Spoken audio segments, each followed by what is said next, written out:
Padre, te agradezco por estar aquí.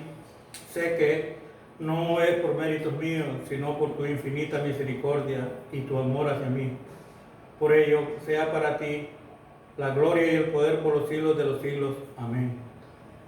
Al mundo quiero manifestarle y al mismo tiempo solicitarle disculpas a nombre de todos los matemáticos, tanto los académicos como nosotros los que practicamos la matemática pura, el haber tardado 160 años para poder demostrar que la hipótesis de Riemann es una realidad y que hoy podremos demostrarla de forma fehaciente, sin ningún tipo de duda. Y ahora damos inicio.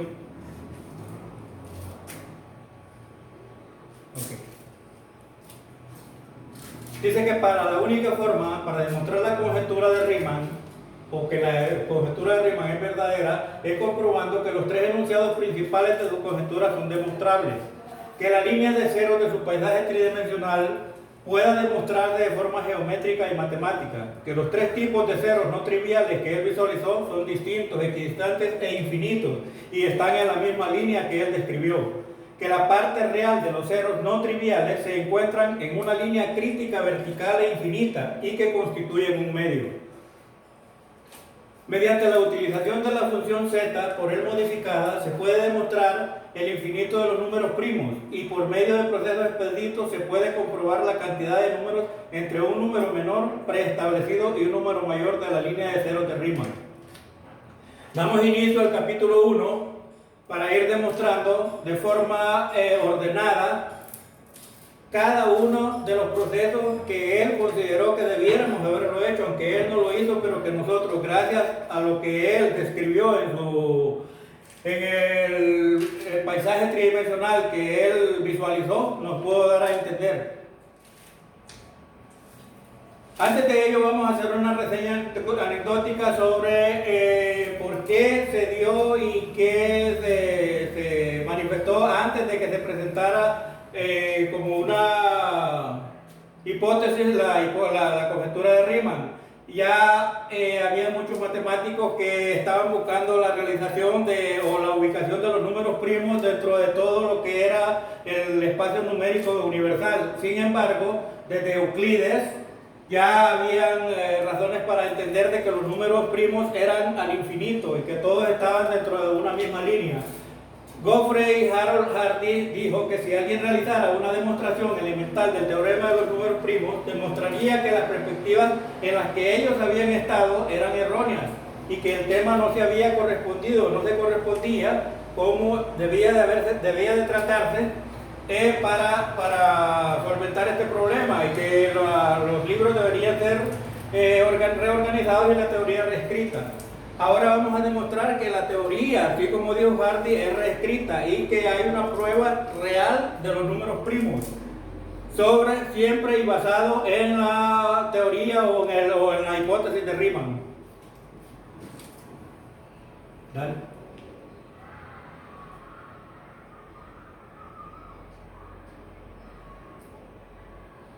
Dice, en los números naturales, como en geometría, la elevación de un número natural o una figura geométrica a una tercera dimensión sufre dos operaciones matemáticas inversas. Una primera de expansión por medio de multiplicación o suma y una segunda de contracción mediante división o resta. La gráfica número 1 que presentamos a continuación bosquejamos de forma clara y precisa las líneas dimensionales, desde la inferior o línea natural, pasando a la línea bidimensional o de potencias hasta llegar al plano o línea tridimensional de Riemann. Como ustedes podrán observar, esta gráfica que describimos anteriormente nos muestra la línea de ceros o la línea de números naturales donde se encontraba Riemann al momento de su división y que eran los números naturales desde el cero hasta el infinito. Él no pudo o no supo subir o elevar los números naturales a la segunda potencia, o sea, a la línea bidimensional, desde la cual podría llegar al tercer espacio, o al espacio tridimensional que él había visualizado en su conjetura. Como se ven aquí en la gráfica, está la línea primaria, o sea, la línea de los números naturales donde él se encontraba, la línea bidimensional o línea de potencias que él no pudo accesar a ella, y la línea de números de factores primos o no ceros de la línea tridimensional de Riemann. los cuales, como miramos, están equidistantes al infinito y son distintos. En la gráfica 2 damos inicio a la operación matemática de conversión de números naturales a factores primos mediante la elevación de los factores naturales a potencias naturales en su primera fase de exponenciación. Es de vital importancia observar que en esta operación de elevación a la segunda potencia todos los números elevados tienen la misma característica, son impares, los impares son elevados como impares y los pares como pares. En la gráfica número 2 ya damos inicio a la conversión de números naturales a números primos, números o factores primos. Como miramos, tenemos la línea que ya habíamos mencionado en la primera gráfica, es la línea de los números naturales, del 0 hasta el infinito. Y tenemos ya potenciado un pequeño universo de números hasta el número 13, hasta el número 12, potenciado a la segunda potencia que constituye la línea bidimensional o línea de potencias. Como ustedes verán, cada uno está con su respectiva potencia elevada ya. Para finalizar, en la gráfica número 3 culminamos con la operación de conversión de números naturales a factores o números primos, desde su operación de exponenciación de la línea natural o de potencias hasta la conversión de estas potencias mediante la operación matemática por contracción o resta a factores o números primos, los cuales, como se podrá observar en la gráfica, son equidistantes y se encuentran en un plano o línea tridimensional infinita y muy diferentes cualitativamente a los números naturales. Como lo describimos en la orientación pasada, miramos nuevamente que en la primera gráfica solo teníamos estas dos líneas, o sea, en la segunda gráfica, en la tercera gráfica ya tenemos las tres líneas. Tenemos la línea primaria, que es la línea siempre de los números naturales, desde el 0 hasta el infinito, y están potenciados a la segunda potencia. En la línea de potencias ya tenemos descritas cada una de las potencias hasta el número 13, y después por contracción, por resta, tenemos que en un diagrama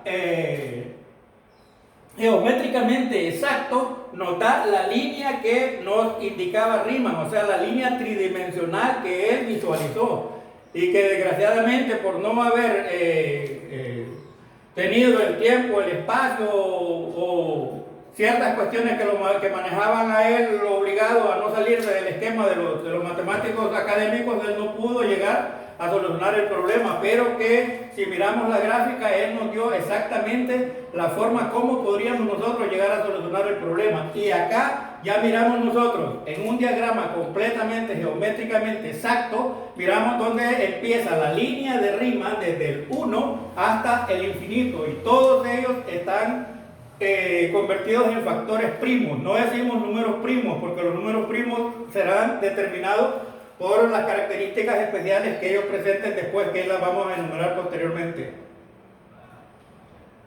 Dice que el paisaje tridimensional de Riemann está construido en la línea de números naturales, desde la línea de números naturales donde se encontraba al momento de su visión hasta la línea de ceros tridimensionales de su conjetura, obtenido en una operación matemática inédita que sugiere la rigurosidad con la que se debe trabajar al momento de realizar una operación de conversión de números naturales a factores primos, así como también muestra de forma clara y precisa las constantes 3, 6 y 9 que nos indican que los factores que aparezcan en esta línea de ceros de Riemann con esta nomenclatura son indiscutiblemente números compuestos y debemos descartarlos de inmediato como números primos.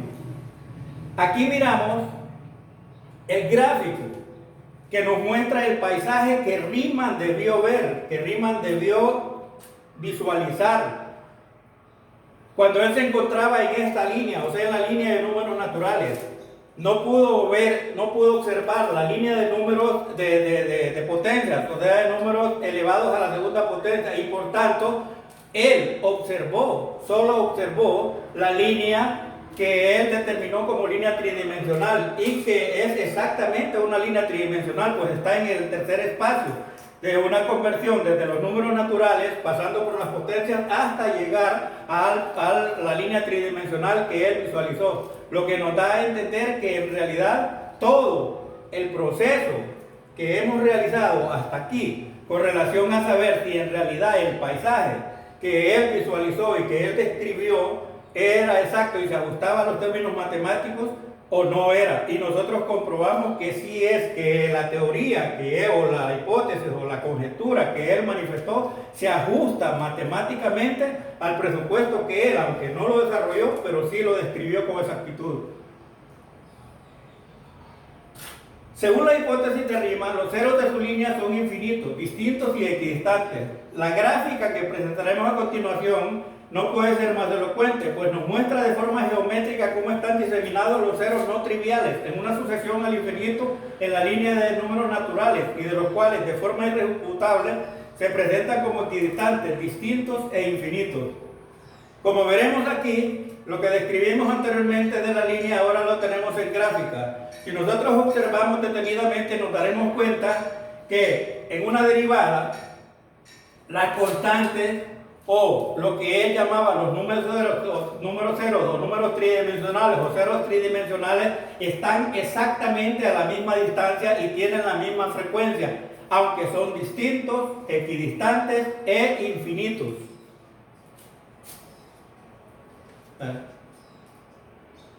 El segundo postulado, o el tercer postulado, mejor dicho, de él, era la explicación sobre la línea crítica y el espacio ocupado por la línea de ceros de Riemann. En la gráfica número 6, nos vemos que la línea crítica la constituye el espacio entre los números, entre un número par o cero trivial y su antecesor o sucesor, y que la línea de ceros de Riemann está exactamente a un medio de esta línea. En la música de los números primos diríamos que los números pares o ceros triviales están a un tono de distancia y que los ceros de Riemann constituyen todos los semitonos, medios tonos en el diapasón del universo numérico. Los ceros de Riemann son los delicados y difíciles bemoles y sostenidos, que sumados los caracteres nos da el número 17 como confirmación de la identidad de estos preciosos números. Y aquí tenemos una demostración de la verticalidad de la línea de Riemann, o sea, la línea crítica, donde él aseguraba o había visualizado que los números o factores primos estaban en una línea vertical, en una línea crítica vertical entre dos líneas, es lo que indicaba que estaban entre dos líneas de los ceros triviales a los que él le daba menos importancia por considerarlos que eran más que los otros y que los de importancia eran los que estaban en esa línea que él describió como línea crítica y que su equivalente era un medio. Si observamos, miramos que en un intervalo entre el 0 y el 2, que son dos números triviales, encontramos el número 1 que equivale a estar en medio de las dos líneas, en medio del intervalo que componen el número 0 y el número 2, y así sucesivamente en la misma línea hasta el infinito. Cuando observamos el procedimiento seguido en la gráfica 1, 2 y 3 para la conversión de números naturales a factores o números primos, nos encontramos con una enorme diferencia en cuanto a cómo los matemáticos hasta hoy han manejado este tema. La descomposición de un número natural entre sus divisores, ya sean máximos o mínimos, erróneamente se ha considerado como un proceso de factorización de números naturales a factores primos, cuando los únicos factores que se generan por este procedimiento son naturales, sin salir en ningún momento de la línea de los números naturales. Como veremos en la gráfica, aquí tenemos un ejemplo claro de cómo hasta la fecha de hoy, desde Euclides, hemos hecho la descomposición de números naturales en números naturales, considerando que estos eran factores primos cuando lo único que eran números naturales o mayor o menores divisores. Si miramos cuando observamos el número 30, el número 80, el número 36, el número 36, descompuestos en diferentes formas, nos damos cuenta de que Euclides, en su gran legado matemático, nos hizo una exposición donde invirtió los factores y multiplicando los factores que había salido en la descomposición de un número, lo volvía a hacer el mismo número y agregándole un 1 formaba un número distinto. Si al 30 le sumó el número 1, entonces resultó el número 31, lo que nos lo hizo pensar a él que esta teoría podía funcionar para todos los números y convirtiéndose en una teoría que supuestamente era válida para la obtención de números primos. Sin embargo, cuando miramos el número 80, haciendo la misma operación del número 30, nos damos cuenta que si le agregamos 1 al número 80, nos da como resultado el número 81, que sabemos todos que es un número compuesto y cuya raíz exacta es el número 9. Si miramos nosotros tanto el ejemplo C como el D, nos damos cuenta que si bien es cierto, nos sirve para descomponer un número natural en sus factores naturales no nos conduce en ningún momento y bajo ninguna circunstancia a obtener números o factores primos.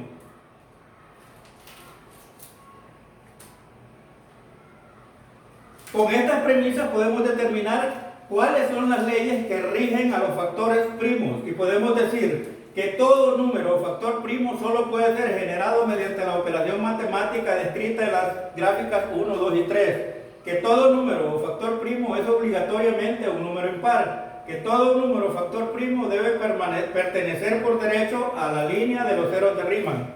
Los números primos solo pueden ser divididos por ellos mismos y por 1. Cuando hablábamos en las gráficas anteriores, observamos que Riemann decía de que en la línea de ceros tridimensionales de él habían 3 tipos de números. Muchos matemáticos se confundieron y creían que él solo había sumado 3 números primos, pero no. Él decía de que habían 3 números que eran 3 ceros que eran diferentes a los ceros triviales, o sea, a los números pares. Esos números nosotros podemos describirlos de la siguiente manera. Como número 1 tenemos a los ceros nodales. Estos ceros son todos los múltiplos de 5 que, como sabemos, es un número primo. Se llaman nodales porque, como en cualquier esfera, pueden encontrarse como puntos equidistantes de referencia. Así, en la línea de ceros de Riemann hay un número nodal o terminado en 5 a cada espacio sin importar el universo numérico. Los ceros reales. Los ceros reales son los llamados números primos y deben cumplir de forma aprobada los 4 requisitos que mencionamos anterior para ser llamados como tales. Tenemos los ceros baladíes. Etimológicamente árabe, este vocablo expresa diferencia cualitativa entre un objeto y otro. Los ceros baladíes son parecidos, pero no iguales en importancia a los ceros reales o números primos. En un universo de 1000 números, en la línea natural, encontraremos lo siguiente. Ceros triviales tendremos la cantidad de 50 ceros triviales o números pares. Todos ellos en la línea 1 y 2 de los números, número 1 de los números naturales y 2 de las potencias de los anteriores, siempre por debajo de la línea 3 o de Riemann. Los ceros nodales, omitiendo el 5 que es primo, sus múltiplos o ceros nodales son 99 y todos están en la línea 3 o de Riemann. Los ceros baladíes hacen un total de 234 y también están en la línea 3 o línea de Riemann. Y los ceros reales o números primos, omitiendo el número 2, que sabemos que no es un número primo, es un universo de 1000 números, tenemos 167 ceros reales o números primos, todos ellos en la línea 3 o de Riemann. Bien, así podemos concluir que en un universo de 1000 números, los ceros serán ubicados de la siguiente manera. En la línea 1 y 2 tenemos 500 ceros triviales o pares.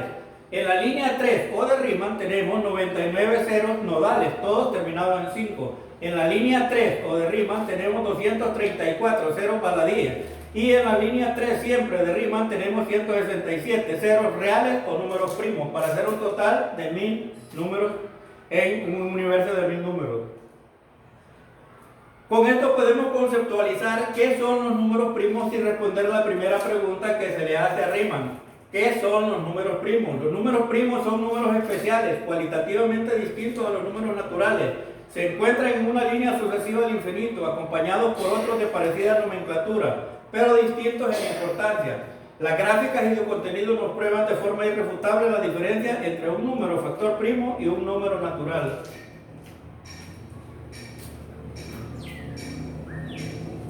Y termino.